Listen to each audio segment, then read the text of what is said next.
Waltair Veeraiah block buster విజయం తర్వాత megastar Chiranjeevi director Bobby కాంబోలో ఒక మూవీ రాబోతోంది. ఈ క్రేజీ ప్రాజెక్ట్ను అధికారికంగా ప్రారంభించేందుకు ముహూర్తం ఖరారైంది. ఈ క్రమంలోనే ఈ మూవీని వచ్చే నెల 5వ తేదీన పూజా కార్యక్రమాలతో లాంఛనంగా ప్రారంభించనున్నట్లు చిత్ర యూనిట్ తెలిపింది. కాగా ఇది పూర్తిస్థాయి యాక్షన్ ఎంటర్టైనర్గా తెరకెక్కనుంది. ఈ సినిమాలో చిరంజీవి సరసన నటించే హీరోయిన్గా యంగ్ బ్యూటీ మాళవిక మోహన్ను సెలెక్ట్ చేశారని సమాచారం. కాగా మాళవిక ప్రస్తుతం ప్రభాస్ సరసన నటిస్తున్నారు. అలాగే ఆమె గతంలో తంగలాన్లో విక్రమ్, మలయాళంలో మోహన్ లాల్ వంటి సీనియర్ స్టార్లతో నటించి తనదైన మార్కు వేసుకున్నారు. ఇప్పుడు మెగాస్టార్తో జతకట్టే అవకాశం దక్కించుకుంది. ఇక ఈ సినిమాను ప్రముఖ కన్నడ నిర్మాణ సంస్థ కేవీఎన్ ప్రొడక్షన్స్ నిర్మిస్తోంది. మిరాయ్ డైరెక్టర్ కార్తీక్ ఘట్టంనేని సినిమాటోగ్రాఫర్గా బాధ్యతలు నిర్వర్తించనున్నారు.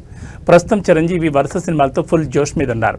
ఇప్పటికే యంగ్ డైరెక్టర్ వశిష్ఠతో విశ్వంభర్ సినిమాను పూర్తి చేయగా, మరోవైపు సక్సెస్ఫుల్ డైరెక్టర్ అనిల్ రావుపూడితో చేస్తున్న సినిమా పూర్తి కావచ్చింది. ఈ రెండు ప్రాజెక్టులు పూర్తి కాకముందే బాబీతో మరో సినిమాను మొదలు పెడుతుండడం ఆయన స్పీడ్కు అద్దం పడుతోంది.